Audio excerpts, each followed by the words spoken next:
Gentlemen, what do you think of this one, generally speaking? It's a lot of pieces being moved around, followed by an ending that I enjoy quite a bit. Do or do not, there is no try. I felt like this was a lot of setup for the finale next week, and I really, like Aaron said, I punctuated by kind of a surprise ending that I enjoyed. So. Yeah, Walking Dead kind of has a habit of doing that with its penultimate episodes. They always seem to be a lot of setup followed by a really cool cliffhanger. And I gotta say, for me, this was a 3.5 episode with some moments of really stellar fives thrown in. You know what I mean? It was a good episode. I just really, and I'm sure it's going to pay off, so I need to just get over it, but I really don't like where this episode took us with Rick. Oh, see, I loved it. Yeah, I do, and I like it because of, I think there's been a lot of, it's not like it's at random. I think the season's been doing a good job of building him to this point, which... It's true, and I know that it's going to pay off, so I just need, that's what I'm saying, I'm getting over it, but I felt that it went a little too over the top. I would agree, yeah. But yeah, overall, it was a decent episode. I'm already tired of the Alexandriites, though. I think there's enough of them, and we've seen a variety enough of personalities with them that, you know, some of them I'm tired of, a la Pete or Nicholas, but the others I think are clean enough slates that they could do interesting things with them. Jesse is weak. Pete is alcoholic, abusive ass. Deanna is a wishy-washy, flipping back and forth, waffling on everything. And Wait, what is she waffled on? I don't know either. Well, no, it's just constantly, you can just see it in her eyes. Just, well, I don't trust them, I trust them, I don't trust them. I don't know, it's just the way she's acting. Maybe because they're acting like crazy people. Well, I would probably react in a very similar way if I was a logical human being, seeing these animals coming in and covering themselves in blood and fighting in the streets. And I just had her husband needs to go back to the Pepperidge Farms. I'm glad Aiden's dead. The guy that Nicholas or whatever, none of them I care anything about. They're all detrimental to our group. They are dangerous because they're ignorant. It seems like the only one from their group is the newer one, and that's the little kid that's smacking on Carl. But isn't that you agreeing with the central characters of the show? Like, isn't that the show working if you hate those characters? Yeah, I didn't say I disliked the show because of it. I'm just saying I'm tired of them. Okay. We haven't really met anybody except these people, and there's a whole community that we haven't even gotten to know yet. I'm excited to see more of Alexandria just because of the potential it still has. No, I'm excited for Alexandria. I don't know. Maybe I'm not explaining it right. It's just the characters we've met so far. I really latched onto them quickly, and they've quickly disappointed me. I think we're all missing out on the real victim here, and that would be Carol's casserole. Oh, yeah. I mean, left alone, defenseless, on the porch, attached, no burned. I mean, that's the real victim here. No, because I recognize that casserole. That is what we in the South call tuna noodle bake, and that stuff is disgusting. So it looked gross. Yeah, I think Deanna did the right thing. Now we're doing it. The character assassination here. That was gross, apparently. That looked like a good casserole to me. Yeah, it looked like solid casserole. Yeah. Thank you, Chef Dietz. I'd rather eat dog, that's all I'm saying. So on this week's episode, like I already said, which is titled Try, Season 5, Episode 15, we have a number of guest actors. Before we get to them, it was written by Angela Kang and directed by Michael E. Satrazemis, who's, I think that's a crew that's worked on the show quite a few times. I remember saying those names a lot. Yes, Satrazemis in particular, he's been doing a lot of the work it seems this season, if it's not Nicotero. And our guest actors this week are Tova Felchu as Deanna Monroe, Alexander Breckenridge as Jesse Anderson, Ross Marquand as Aaron, Austin Nichols as Spencer Monroe, Jason Douglas as Tobin, Austin Abrams as Ron Anderson, Corey Brill as Pete Anderson, Steve Coulter as Reg Monroe, Caitlin Nagan as Enid, Michael Traynor as Nicholas, and introducing Major Dodson. And Jerry Mathers as the Bee. So this week's episode starts in a strange-ass way. Deanna and her family are mourning Aiden's death. That's not particularly strange, although he was an idiot. But Carol leaves a casserole, which we've already mentioned, and a note of condolences on Deanna's doorstep. Deanna leaves the casserole on the doorstep and burns the note. And then there's kind of interspersed with this, they pull out Aiden's Run Mix CD and put it into the CD player. And before any music starts, I went, well, this can't be good.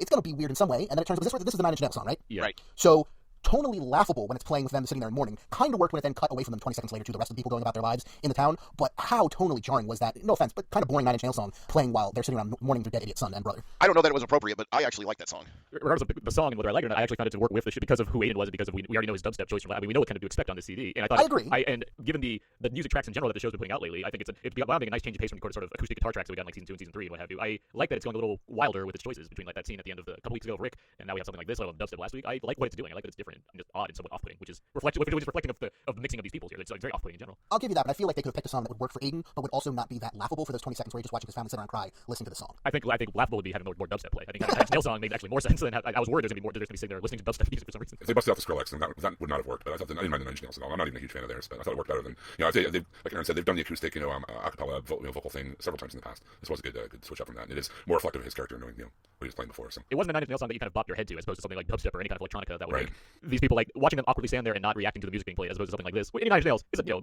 industrial band. Like I think it satisfied both aspects of what it was trying to do. I can understand it being awkward because it is. I mean, it's supposed to be off-putting and weird, but I liked it. So then we cut to clips of Nicholas's, I guess you would call post-mortem on the incident that left Aiden dead and Tara gravely injured. And I like this. I like that they used the video recording that they'd set up in previous episodes, and then how they would intercut that with Glenn telling his version of the story to Rick. And I don't think it was all that surprising to us as viewers that Nicholas, of course, tries to paint our crew as the bad guys, and it's their fault that Aiden died and he barely escaped with his life, despite them trying to get him killed and being stupid and not knowing what they were doing, which, as we know from seeing the show, but we could also have guessed, he's just trying to save his own skin. Quite a porch dick, don't you think?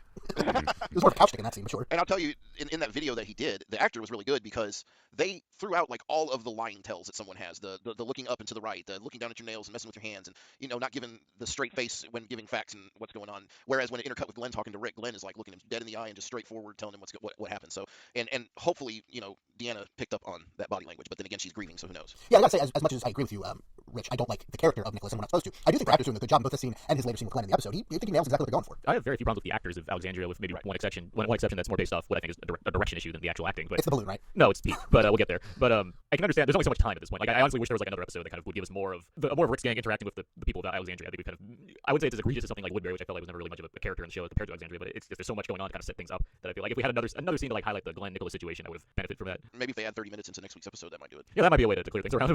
Well, I'll call some people and see what I can get done. done. Yeah, but so yeah, let me know if that works out. Well, you'll know next week. It's just I like the cross cutting. It's just I was like, when is the Glenn? When are we gonna see Glenn and Deanna like deal with what happened in some way? And it never really came. But I can understand it's coming to a head at some point. But it's like they already filmed the Nicholas video. Shouldn't they have filmed? I'm going to assume they did film one. We just didn't see it because it was more important for Rick to get this information directly from him, I guess. Which is fair, but it's like I like the Deanna character like so much. I just wish I had more to grasp onto to get a better understanding of where she's at this point beyond seeing like crazy Rick and hearing what I'd like to hear her consider what's being told from the Rick side of the equation as opposed to just being piled on the reason why Rick shouldn't be there. Yeah, it seems like it's coming fast and furious, like against Rick and the group ever since Abraham, delivered his little prophecy or whatever at the end of the episode before Gabriel, last. yeah. Or Gabriel, I'm sorry. Hey, Mike, I got my biblical names mixed up. I'm sorry. You It was Methuselah, Jim. Jehoshaphat. Anyway, it just seems like I agree with Aaron. The pace has just been like really quick as far as like the House of Cards kind of falling to when it comes to a boiling point here at the end of this episode. It almost seems like we've been introduced to these Alexandrians or whatever. But I don't really feel like I get a sense of their community. You know what I mean? As a group, they seem like random characters that just happen to be in the space. The best attempt they've done is having that party, which is well done. Like I get a sense, you understand where the Alexandrians are compared to where Rick and the gang is. Obviously, Rick and the gang have suffered a lot of things, but the Alexandrians, you can tell, like they don't know what this life is. They may have lost people and that's sad and everything, but they don't know what it is to live outside in the wild. And you get that from the conversations they were having, the way they're all dressed, just little things like that, which is good. I have very few complaints about this whole Alexandrian arc so far. Like I really like what this shows, especially because it's different. Like it's a nice change of pace from opposed to last season where everyone's just walking around the woods for 8 episodes. So it's a nice, cool way to take things. And just there is a lot of balance being going on, and it's handled a lot well than it would have been in previous seasons. It was still a little minor shakeups here and there. I wish that we would, and probably my wish will come true next week, but I wish that we'd experience a non-zombie influenced death within the walls. Because I wonder if Deanna or any of them understand that they are all infected. Because they've taken no precautions with inside the walls of what if somebody fell off a ladder and broke their neck and died, or whatever. They have no. Well, we don't really know that they don't have any protocol for this sort of thing. We understand but they're like slow. Yeah, well, yeah, that'd be nice to know. Yeah. One final thing to mention from that cross-cutting scene before we move on is by the end, Deanna bans both Glenn and Nicholas from the armory, and they're not allowed to venture outside the walls until she has gotten to the bottom of the situation. Which I thought was fair. Yeah. So the next morning, Rosita tells Michonne that Sasha has gone missing from her post in the bell tower. She had been there for a while, and then when someone came to take over, she went missing. And before this, Michonne is kind of looking at her old clothes and looking at her cop uniform and kind of deciding on which one she's going to put on. But when Rosita comes in the next scene, we see Michonne in her old style clothes, and they head outside the walls to look for Sasha. They find a bunch of walkers shot in the back of the head, and they realize that this has to be Sasha. She's pretty much the only one who's stealthy enough and has a good enough shot to do this effectively. And they track her down. They find the photos that she had been using as target practice last episode or 2 weeks ago. And eventually they find her, and they help her eliminate a large pack of walkers the whole time with her telling them, I don't need your help. Go back. I'm just clearing out the zombies. Kind of reminding me of Morgan a little bit, even using the word clear. She's just trying to go through, be proactive, kill all these zombies. Yes, it is an internal problem as well as her trying to be proactive, but she doesn't seem crazy as much as she seems angry, if that makes sense. She's working through issues. Yes, exactly. I mean, it's plain and simple, and they kind of just need to let her be, because they show up and they're just making the situation worse. Because now she's not only angry because of everything else, and she's out trying to blow off that steam and kind of clear her head. They're making it worse by telling her to not do it or that she needs to come back. They're just making her more angry and making the situation worse. I wish the power of montage was used over scenes like this because I don't really care about what's going on here. It's like I get it, and I feel like I already got it, and we're still being shown a good 10 minutes of it. So it's just like, all right, there's other things I'm more concerned with, and I get that you're continuing to establish something, but I already get what that thing has been, and let's just speed that up. It looks cool, like good job, zombie heads being shot off and what have you. But let's move past this. Eventually, the group of the 3 women decides to return to town. They're just kind of spent after killing all the zombies. There were a lot of them. It was a lot of zombies that were taken down very effectively. So then there's some with W's on there. There's like at least one with a W in there. Yeah, throughout the episode in various places with various characters, they're either discovering or we're seeing as the audience these W's carved, or M's as a lot of people say. We'll see. But the letters carved into the zombies' heads. If it's an M, I don't even know what I'll do. So but if it's not an M, I think it's pretty clear that these are sideways lightning bolts and these are just the zombies who lived. But yeah, that's what it is. That was good. Sure. So Glenn goes to confront Nick, and he tells him that men like Nicholas should have died to the walkers, but he was lucky that Alexandria's walls came up when they did, because otherwise he'd already be dead long ago. And Glenn kind of threatens Nicholas. He says, never step outside these walls again, never go on a supply run, never do any of this. And when Nicholas says to him, are you threatening me? He goes, no, I'm trying to save you. But in the next scene, or later on in the episode, we see that Nicholas is not going to listen to Glenn's advice, and he heads out into the woods and digs up a canister that has a gun in it, the same gun that Rick had stashed in the blender when they got to Alexandria. Chekhov's blender gun. This is it's good stuff, particularly the Glenn confrontation stuff. I like Glenn being fairly proactive in what he's trying to communicate, and I said I wrote in my written review that Glenn is very much like a kind of early Rick in the series, and I like that. That's a good point. There's only so much that we're allowing, or that the show's allowing Stephen Yeun to do, but I like this stuff that we've seen him go through recently. And it's worth noting that when he's having this conversation, might be a stretch, but this talk to Nicholas, it's remarkably lacking in malice. He is angry, but when he says, I'm trying to save you, it comes off as legitimate. Yeah, Glenn's very earnest, and it shows. And I wish Glenn had said, I could have left you behind. I could have just let you die, and I didn't. You need to listen to me, but that's just my gripe on my part. But it's good, and like as opposed to the Sasha stuff, this stuff, it's more fresh, and it's about the same kind of level of necessity compared to like Sasha stuff. There's things happening right now currently, but I feel for it more. Like there's more, even with Nicholas, who's a character we know nothing about beyond like he's a dick. Sorry, couch dick. It registers better. It gives me a better sense of the Rick versus Alexandria way, the coming in from the wild versus the civilization way. It's just these little things about it that just make it work for me, and it's not very long. It just takes as much time as it needs to and moves. Oh, you just reminded me of something that I kind of skipped over from the Michonne and Sasha scenes. But when Michonne is watching Sasha take out these walkers, Michonne starts having some flashbacks to herself as well, from kind of before she came back to humanity, and she eventually picks up the gun and starts letting off some steam as well. So there's that struggle, which we'll get back to later, of Michonne, again with the clothes, and with that scene as well, of is she ready to live a civilized life, quote unquote, or is she still kind of that caged animal that she had been outside the walls? Is she still the hunter, or is she going to be a human? That was a well-done scene.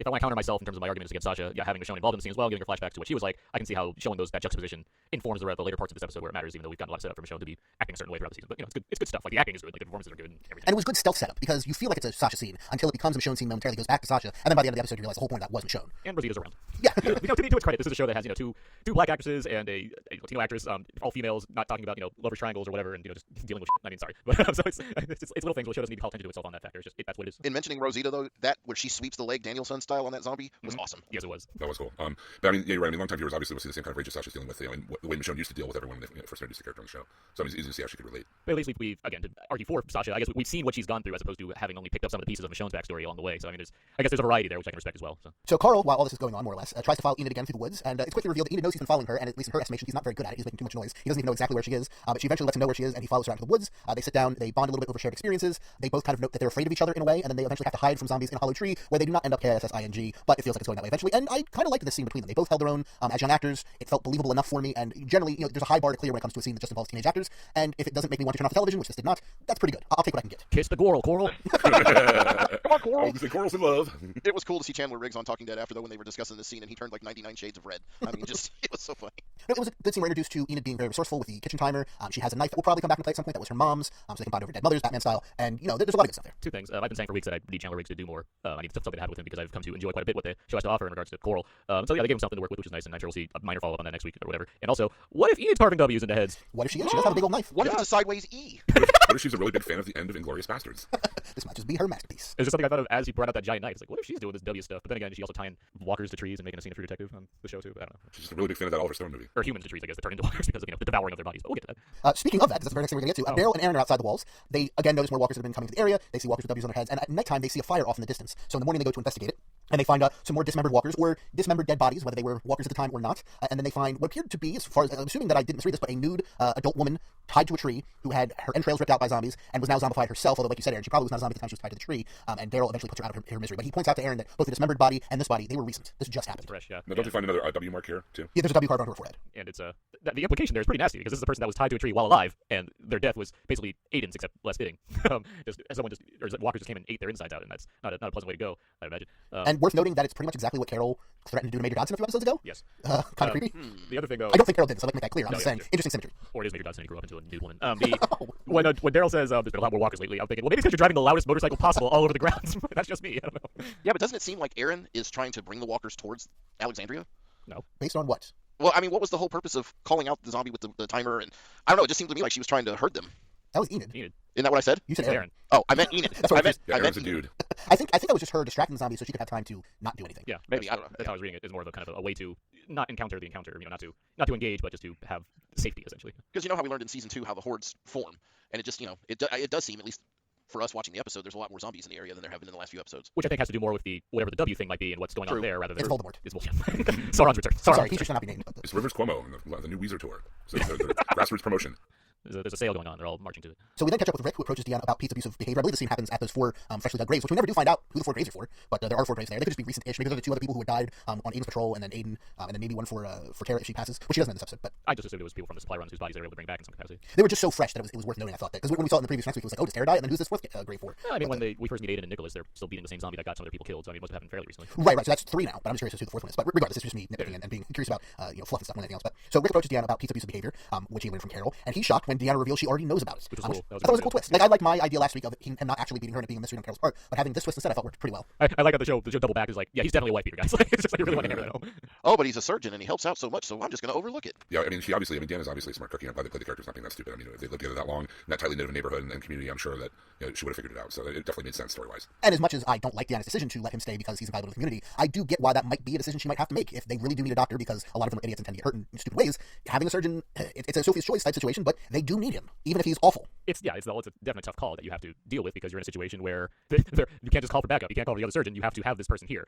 I mean, she believes that it could have sorted itself out, but it hasn't, and there's repercussions now because of this. But these are things that I like. That's why I enjoy Deanna. I like that she already knows this. I like that she's already had to kind of figure out how to deal with this in the kind of horrible scenario that they're presented with of a zombie apocalypse and the nature of a wife beater existing in their neighborhood where they only have one surgeon. It's just all these things really add up to me. Well, on the bright side, he can perform surgery on Jesse when he causes the internal bleeding, beating the crap out of her. So it's all a wash. It's certainly not a pleasant situation. But Rick, suggests killing him or getting rid of him in some other way, separating him from Jesse, and Deanna's not willing to do these things. She says if it comes down to it, that people will be exiled. That's the way they do things in Alexandria. But Rick believes exiling people only put Alexandria in more danger.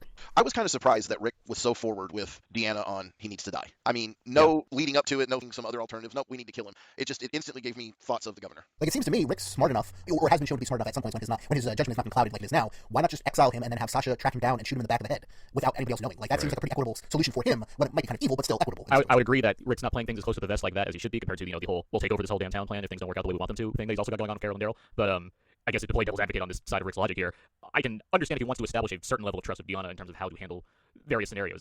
Something like this, I guess he wants to give her the full kind of information on how he would handle something like this and what he thinks is absolutely necessary, as opposed to these kind of other background plans he has. And like it's hard to. I do think it comes into what Jumto, you've been saying about kind of Rick going over the top a little too far this episode. I agree with that. I do think there's kind of a rush of getting us to get to this place that we get to, and having him say something like we're going to kill him directed to Deanna kind of betrays the whole I have ways to get around these people in Alexandria thing. But Rick's not thinking straight either. When did Rick stop being smart? Well, this kind of reminded me of. Do you remember when they were planning going to the hospital to save Carol and save Beth or whatever? And Rick was like, "We kill here, we kill this guy, and Tyrese is like, "Well, why don't we just go here, and avoid all that?" And it seems like it's the same kind of all or nothing mentality. It's like why don't we exile him? Nope, have to kill him. What can we do? No, we have to. It's like there's no room for negotiation with Rick right, at this point. I think his judgment could be being clouded by the fact that he has feelings for Jesse and just exactly. There's stuff going on with his unhinged nature is kind of affecting him, I guess, and that's I guess a way to argue why he didn't double back with Carol or anyone else that might have sided with him on how to deal with something like this beforehand before going head on and with Deanna to discuss it. Right. So Rick goes to Jesse because Deanna has not been particularly helpful as far as he's concerned, and he tells her that he knows Pete's abusing her, and Jesse reveals that she thinks she can fix the situation. They've been through this before, they got counseling, it got better, and then she doesn't say exactly when it got worse again, but I think it's a safe assumption that it was sometime after the end of the world that this happened again. And she thinks she can fix it, but Rick is not convinced, and he tells her that Sam asked for a gun to protect her, and that even in Alexandria she needs to fight to survive. Just because they're inside the walls doesn't make any difference. If you want to live, you have to fight. And why didn't Rick share that with Deanna? That the kid came asking for a gun. Well, why didn't he come ask Carol for a gun? Because Carol was stealing guns, and that's information he doesn't want out there. Well, but there's ways. I don't know. I'm just saying. I think the point's already been made that Pete's a threat. I don't think he needed to add on to it by saying he's so much of a threat that this happened. It's just more like they both know that Pete's beating his wife. I mean, just saying the son wants a gun because of how bad the beating of the wife is, I don't think that makes it any worse that he's beating the wife. I mean, now, and maybe it's because I was lucky to grow up with two parents that weren't abusive in any way, but I think that it becomes even more serious of an issue when the 8-year-old, 9-year-old kid wants to put harm against his father. I mean, that's a very volatile and dangerous situation. I think even more dangerous than just the fact that he's beaten Jesse. Which is fair. I mean, the only way to explain it basically is not everyone can think of everything to do in this situation. I mean, no, there's so many things, there's so many wheels turning in this, and Rick's balancing so many things in terms of how to be the leader of one group and be the constable everywhere. Like, there's just you can't think of everything. I mean, that's... And had Deanna not, already known, like if he came to her with this information and it was a blindside to her, he might have brought that up as a way to prove it. But once she kind of caught him off guard, oh yeah, I know what's going on. I think that kind of throws a wrench into the situation. I mean, I can see that. I don't know. Because Because to me, that's more dangerous of a situation. I mean, the kid's desperate to protect his mom.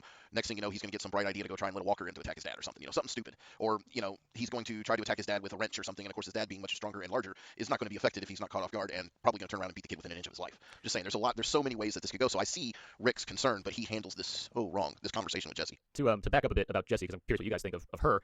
Chubbs, you mentioned Deanna being wishy-washy. I feel Jesse is more the wishy-washy one. Like I agree. I think Alexandra Breckenridge. I think she's doing a fine job acting the character. I think there's some issues in terms of how she's handling it. Because Rick comes in and he talks to her, and she basically says like no, and then Rick goes outside, has a weird breakdown of sorts, and goes back inside, and then brings up the whole gun thing, and kind of like threateningly tells her like just tell me yes, and I'll do this, and she agrees at that point to want him to do something. So I'm curious if you're thinking it comes more as like if Jesse's too afraid of Rick to say no to him too, given that she's being beaten by a husband already, or there's just some kind of weakness in the writing of her character where he's like, all right, yeah, sure, Rick. Well, it's a possibility of both, but I'll tell you. My office in my real life is inside a women's prison, and I've ran into quite a few that have been through the abusive stuff and things like that. And it does seem to be in the nature of those that tend to think that they can solve it themselves, like Jesse is saying, to be wishy-washy and try to satisfy what everybody's around her is saying. She's going to try and satisfy Pete. She's going to try and hide the fact. She's going to try and remember when he got better that time, and she's going to use that excuses. So I mean, it to me speaks very well to the character of a woman being abused. Well, I mean, also considering that Deanna knows that she's being abused, let it go on. I mean, that's all she could do was hope and pray that things would get better. I mean, she had no out until she saw Rick, and like it just seems like I don't know if it's like half opportunism or what, but she seems like seeing in Rick her way out, and then the last minute kind of backpedals like, well, no, I can make him better or whatever. That's what I was already doing. But if you phrase it that way, that actually makes me intrigued by how far she's actually might have planned this out in some way. Where Rick arrives in town, he's the new sheriff in town, and Jesse sees this, and that's how, like giving him the haircut was like the first step in her plan of getting away from evil Portuguese. So that's now interesting way to think about it. It's also worth noting, and I like Richard have thankfully not had to deal with abusive fathers or husbands type thing in my own life, so thankfully. But it also to me read very real in terms of a lot of the misplaced hope that you can often find in those situations with a battered spouse. But particularly what jumped out to me was that she I think also sees how semi-unhinged Rick is, and she is, just like we talked about in the episode with Carl being scared of Edith being scared of Carl. It's a similar thing there. This is a guy who, yes, may be a way out of this, but is clearly not all there in the head at this moment. Kisses her at the party when anyone could have seen, is barging into her house and saying I'll kill your husband for you. He was already married and still wearing his ring, and I could see how she's worried that maybe he gets rid of Pete, but maybe he's Pete 2.0. And that's why she's interrogating. Would you do this for anyone or just for me? Do you actually love me, or do you just think you're being a white knight? What is actually going on here? Is this actually going to work out in my favor? Because if it doesn't, and this backfires, like Rick had already warned her, the next step in an abusive relationship like this is you end up dead because it goes to too far and he kills you. And if she makes the wrong decision here, it's just going to accelerate things along that path. He doesn't love her. He loves the idea of her. He Rick loves or Pete? He loves the idea of saving her. I mean, I agree with you. Rick sees a pretty woman and is in a bad place mentally and emotionally, and so, hey, this could be a great mother to my kids. He doesn't know her. He doesn't love her yet. He just loves the idea of her. I completely agree with you. I guess my reason of bringing up the nature of Jesse's character is, again, I think Breckenridge, she's acting it fine. It's just I don't know if the show's communicating exactly what. I mean, yes, obviously there's nuances, subtleties that could be in play, but I don't know if the show's doing everything it can to show me that Jesse might actually be frightened of Rick.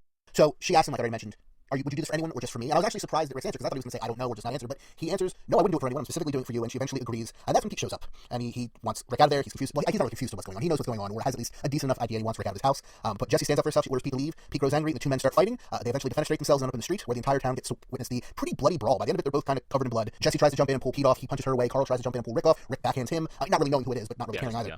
Rick eventually manages to subdue Pete and pulls out his gun and threatens to kill him if he steps out of line, which is when Deanna orders Rick to stand down. Rick points his gun at the crowd and goes on a long rant, which is pretty much straight from the comics, telling everyone how Alexandria has grown too complacent and it's going to eventually destroy itself if they don't listen to him. And in the middle of his rant, from out of nowhere, nicely not telegraphed, I thought, Michonne runs in and knocks Rick unconscious and takes his gun. Caught me by surprise. I love it. shocked. Yeah. And I loved it too. I told him, thank you, shut this man up. That was my exact reaction out loud. I mean, Rick is just covered in blood. He's raving like a He's like a madman. crazy person, yeah. Yeah, it looks like something out of The Shining. You know, if he was coming through a door with an axe, you know, it wouldn't be all that dissimilar. This whole brawl, well shot. Like this is a good street brawl. Like this is like watching They Live. I was going to say it wasn't quite They Live, but it was all right.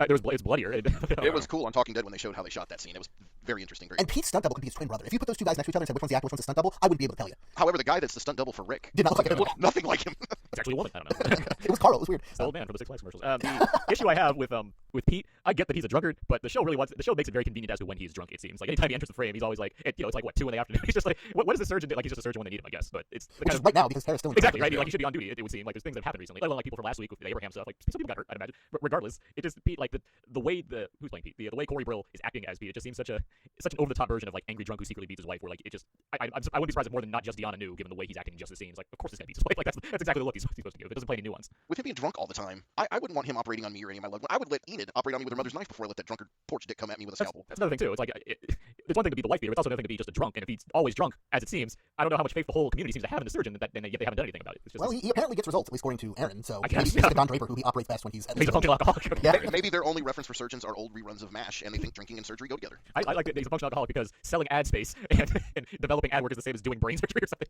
Okay. Degree of difficulty. I don't know any statistics about doctors, but I know drug abuse and alcohol abuse is very rampant in lawyers. And I know a lot of high stress jobs like that. It does become a problem, and it's functional till it's not. Do we need to stage an intervention on you, Jordan? No, not for me. Okay. Unless it's for like vanilla Pepsi, which I was just thinking on before. Yeah, we might need to defenestrate him from the 7-Elevens. Nailed it. The drive-through window. Also, Michonne stuff, just awesome. I mean, I was recalling the comics a bit, and then I looked into it afterwards. I'm like, this seems really familiar, but just the way that was staged, I love so much how, and I've mentioned this in the past, how Rick has shown a lot of antagonistic qualities throughout this kind of portion of the season. And while he's not doing anything that's like directly evil, such as like gunning down a crew of helicopter army men like the governor does the first time you meet him, he's still doing things that show the evolution of a person that could become the bad guy. And I really like that The Walking Dead's playing with that. And so seeing someone take action from Rick's own group against him because of how clear it seems that he's becoming one of the people that he's had to fight against in past seasons, I just love the way the season's really getting at that point. Yes, the Alexandrians are dumb to an extent in terms of kind of what's going on around them, and yes, there's people like Gabriel that are just seeking to ruin everything. But Rick is as capable as he is of keeping his people alive. He's not exactly like #1 hero I'm rooting for right now. If anything, it probably is Michonne, who wants to not be in the wild anymore. She wants to find peace and be somewhere where she can have a roof over her head, while also being weary of the dangers that do exist in the world. So if I want to see someone lead the group right now, Michonne is like my #1 at this point. While crazy blood-covered Rick is like, I don't know if I want to follow this guy. Yeah, what's the old adage? The best villains are the ones that see themselves as the hero. You know, I mean, Rick is seeing himself as like trying to tell them that they need to toughen up, they need to survive, and that's how he sees himself. But actually, he's gone way past what he would have been capable of, in season 1 or season 2, and it's crossed over to that kind of almost to that villainous path. So it was cool. I mean, I know we don't like to reference comics or whatever, but it was cool to see in the comics. It was cool to see here too. And compared to the governor, who I talked on this podcast about, as not being a huge fan of how they kind of made him into the villain, just it seemed more. I didn't like how it was done. This has made a good case for why Rick would not see himself as a villain, while we can see him kind of treading the lines. Again, he hasn't done. I wouldn't say he's the villain. I'd say he shows qualities of a villain, but he's not done anything evil. But the show's done enough to make me believe in Rick getting to this point, even if, as Chubb said at the beginning, it gets a little over the top. But I still believe in how the show has accomplished something. Well, he's doing some extreme things with some good intentions. I would say the best way to put it. I mean, it's not quite like you said, straight up evil or villainous, but like some over the top extreme reactions to things and reactions to this new environment or whatever that definitely are treading the line, as you said. Well, I think it all traces back to the slaughter in the church. I think that was the tipping point for Rick, and that's where it's shocking to me when he approaches Deanna about Pete, is because Rick was always the one to oppose the instant solution of we just need to kill this person, because he didn't believe that we need to kill everyone. And now that's totally the opposite case. One of my favorite episodes of the whole run, 18 Miles Out, was Rick trying to save the life of someone who was actually out to do him harm. That kid from the group or whatever, and him and Shane arguing over whether to kill the kid. I mean, from that to Rick's mentality, we gotta kill this guy, we gotta kill this guy. You need it's been quite a journey for the character. And like I said, we've seen him doing the wrong things for the right reasons, the right intentions, and and as I said, not quite out and out a villain. He's definitely on the edge there. You can go back further, Chubbs, from the church to the last season when he bites the neck out of the guy. I think that's the point where he's just there's nothing else anymore. Like that's it. Like if there's gonna be people like this out in the world, I gotta just be the guy that kills people and get in my way at this point. And that's But he kind of was forced into that. Well, I guess he was forced into the church as well a Yeah, little bit. but In the church, there was some choice. They could have trapped him, done something different. The biting the claimer's neck out, that, he was in the middle it was of the only way to deal with the situation. Yes, right, and if I remember right, wasn't someone trying to mess with Carl and everything in Yeah. that scene? So, I mean, to me, that was a no-brainer, no choice. There was no morality that entered into that. It was, fight for survival. Whereas the church, they could have done it a bit differently. But yeah, I mean, definitely going back to there, that's a good point. I mean, that's the point where he starts going more towards the hasty decisions. So before we get to our Buster ratings, let's take a moment to thank our sponsors. Of course, first off, we are a proud member of the HHW LOD Podcast Network here at Walking Dead TV Podcast. You can find the HHW LOD Podcast Network at hhwlod.com, where you can find a lot of us on other shows as well. Jim and Rich, you guys are on the DCTV Podcast. What's the DCTV Podcast talking about this week? Well, things are really getting cool on the Flash right now with a lot of time travel being introduced, and we finally got the definitive story on the Reverse Flash. A lot of cool stuff going down in the Flash, and we just got done reviewing the latest episode, reviewing the pilot for iZombie, which is I would get say one part Walking Dead, one part Veronica Mars. I was really pleasantly surprised by the pilot. I was very surprised. Yeah, and of course we're covering Arrow as well with the whole Ra's al Ghul storyline. All the DCTV that fits the print there on the DCTV Podcast. Check it out. And Aaron, you are the Aaron About Now with Aaron and Abe, so what are you guys talking about on this week's episode? As I knew you were going to ask me that question, I was like, what the hell did we talk about? Because the movie's so forgettable. We were talking about the Divergent Saga: Insurgent this week. Wow. It is definitely a movie that we saw. It's a sequel to Divergent. Those are actual facts about said movie. But no, we have a lot of fun on the podcast this week. That's one of the things that we talk about. We also have a commentary coming soon, which will be sponsored, of course, by the Fast and Furious series. There's a new entry coming that way. There's a lot of fun things coming up now. Very, very cool. And of course, you can hear me on Jersey Shore, which should have a new episode posting at the same time as this. Although I said that last week too, and I still haven't posted that episode, so I've been behind. But regardless, there are a ton of great shows at hhwlod.com, and I'm sure you'd enjoy the Whedonverse podcast, our newest one, which is currently making its way through the second season of Buffy the Vampire Slayer, which is a lot of fun. Half Hour Wasted, The Long Box of Doom, The Black Box, and many, many others. So check it out. You're going to find something you're going to like there. But we're also brought to you by DCB Service. That's discount comic book service at dcbservice.com. Guys, what is great about DCB Service? What's not great? You're going to get lots of comics at deep, deep discounts, and not just comics, but comic book related merchandise. What's some of the comic book related merchandise you can get at DCB Service? Oh, you can get statues, you can get action figures, you can get t-shirts, hoodies, all kinds of great stuff. Anything that you can find in the previous catalog, you can get at DCB Service at a deep discount. And not only do you get discounts, you get really good customer service there. They really care about what they're doing. They have really great returns. They have bundle deals. I know my kids are really into Tiny Titans. I'm going to take advantage of this DC Kids bundle, 50% off for only $2.98 for a whole bunch of kids books for my kids. But I mean, if you're into The Walking Dead, and even if you haven't read the comics, which you probably should, because if you like the show, you probably like those. You can get, as I said, action figures. You can get the new McFarlane Daryl Dixon Chopper diorama that just came out. I don't know if you guys saw that online. Pretty sweet. I actually just put mine together and it's sitting right here. Oh, that's awesome. Oh, it looks great. I'm hoping to get one at a con this summer, but you can order from DCB Service at a deep discount. You want to get a t-shirt of Michonne or whatever. Like I said, anything that's available in the previous catalog, that's quite a bit. I mean, you can find a DCB Service at a great discount. You're working with good people who will do right by you. So. Hey, they support the show. They must be worth supporting. Exactly. Well, and not only that, if you're like me, I've gone more towards reading trades than buying floppies. Their sister site, InStockTrades.com, is definitely somewhere to go as well if you're more into the trade paperbacks. I mean, shoot, I pretty much spend almost half what I would if I were buying them in the bookstore or comic shop. And if you like a good bargain like I do, just go to their site, go to the top right there on the banner, hit specials, and there are literally 40 or 50 pages of stuff that is marked down 50, 60, 75% cheaper than Amazon in some cases. I mean, it's really I like a good deal. So that's how I shop DCB Service. But again, check them out. They're a great sponsor to us and they're a great service. Absolutely. So go to dcbservice.com or instocktrades.com and give your support to Discount Comic Book Service because they support us and we really appreciate that. So let's move on to the Buster ratings. Of course, 1 is bad, 5 is great. So on a scale of 1 to 5 Busters, Jim, how many would you give this episode? I don't know. Again, it just seemed like a lot of the parts moving into place for what's bound to be a really great 90-minute finale next week. So yeah, sorry, Jerry, to spoil that for you. That's 90 minutes. I don't know. Probably everything, all things being equal, that Michonne's punch at the end, I'll give it a solid 4 out of 5. This one's really hard for me to grade because there are some things in this episode that left me scratching my head, or I just didn't really like, or like I said earlier, went a little over the top. But I have a feeling, like Jim said, it's parts moving into place for next week, so it's probably going to pay off. So I'm just going to play it safe and go right down the middle with a 3. I guess about a 3.5. It's a weird episode to grade because it's not. Yeah, again, it's not much of a. It's all set up for other things, but it has a pretty cool finale. So I guess a 3.5 would be the best way to do this. I don't like. I don't put these in the written review, so it's like whatever. 3.5. Okay. Yeah, as I kind of said at the beginning of this week's episode, I kind of thought this was a 3 with moments of 5 splashed in, the Aaron and Daryl stuff, Michonne coming at the end and Crazy Rick, and that was a really good brawl there. And with Sasha, we didn't talk about this, but Sasha taking out zombies from the tower sniper style while that was going on. There were some cool things in it, but in general, it was a fine episode. It was a solid episode, but I wasn't really into it. So I'm going to be right around where you are, Aaron. I think I'm going to go with a 3.75. It was fine, but I'm really excited for next week's 90-minute finale. And we kind of always have this problem with the penultimate episodes of the season or mid-season a lot of times as well. It is a lot of table setting. It is a lot of moving the pieces around the board, getting where they need to be, and I know necessary evil might be the wrong phrase, but it is a necessary tedium, if you will, to get those pieces in place so we can have lots and lots of explosions next week and all that kind of stuff, be they literal or metaphorical explosions. But that's just the nature of the beast, and if it makes the finale better, well then I'll take it. So 3.75 for me. But who cares about what I think? Who cares about what the rest of us think? Jim, you're hooked into the Walking Dead TV Podcast Facebook group. What do our listeners have to think about this episode? Well, ladies and gentlemen, we indeed do have a Facebook group. It's called the Walking Dead TV Podcast Facebook group. Oddly enough, because you are listening to the Walking Dead TV Podcast, that makes total sense. And every week we ask our list fine members of our group to sound off with their comments and their little mini reviews of each episode as they come out. And as always, they do not disappoint, and they have a lot of things to say. Starting with Brent Jones this time, a 3.75 Michonne's leather pants out of 5. Enjoyed the ending, but it was too soap opera for me. Crazy Rick snapping was highly enjoyable to watch. I understand the cast is so large, it's hard to get everyone screen time, but this one didn't do much for me. Susan Monk, 4.75. New Rick Tater Ships out of 5, -1. To me, you are perfect sign for a total of 3.75 knockout punches from Michonne. Okay, there's a lot of math in that one. Sorry about it. I was told there would be no math. I was told there'd be punch and pie. I didn't get that either. I mean, anything else. Well, there was tuna casserole. Yeah, but it's been sitting out all night. I'm not going to touch that. Salmonella waiting to happen. Sasha, Carl, Glenn, and Daryl lost me at Rick and Jesse. And hashtag Walking Dead math. So thanks, Susan. Trisha Tara Collins, 4 out of 5 of those 99 red balloons. Michonne's cold cock of Rick was the best. Nice setup for next week. Everard Santa Marina, 2.5 dismembered and consumed walkers with a capital W. Well, I thought the Rick confrontation would go entirely differently. I did not see Rick doing that. After doing the right thing for so long, they're giving Rick a bad path to follow. But it seems like the show has a plan now. Let then play this out. Mike Jones, 4 funeral mixtapes out of 5. I felt like Andrew Lincoln really shined in this episode after last week's Father Gabriel and Maggie Bowman. Where were they this week? I love the scenes with Aaron and Daryl and the build up to the W Gang. I guess it's a group of Alexander citizens who have been banished. Good guess. I also think that I have good chemistry with Daryl, by the way, just saying. Lucky bastard. Sean is on my crap list for hitting right now. Not cool. Chris Pierce, 4 out of 5 casseroles out of 5. Amen, brother. The casserole was a real thing here. The Enid and Carl running through the woods remind me of Night Girl, only with zombies instead of a beehive. Max Silver, 3.5 out of 5. Enarls. Oh, I get it. I see what you did there. Very clever. Honestly, it was just a 3 until Michonne shut Rick up. This stuff feels way more forced on TV than it does in the comic. Side note, how is the hell Nicholas alive? Seriously, 2 weeks in a row, total a-hole. Robert Negro, 3 flying porch dicks out of 5. The episode felt a little more rushed. I felt I guess Deanna's still thinking about the lot that Father Gabriel gave her to think about. I was sure Sasha, who screwed up, would be the one to snap way harder than Rick has over a little tail and a little security. P.S. If Rick starts talking to dead people on the phone again, I'm out. Samantha Jobby, 3.5, empty graves out of 5. No, really, what was left to bury? That's true. Mary Trepecki, I will give this one a 3.7. Rick is the new Shane out of 5. Nice. Certainly an episode that brings us down from last week's excitement and heartache, but decent enough as a whole. As much as I love seeing an unhinged Rick, well done, Andrew Lincoln. I love that Glenn stepped up as the voice of reason. That also worries me. Sadly, the show's in desperate need of more time to develop characters. I wish AMC would take a page from FX and add 15 to 20 more like they did with Sons of Anarchy.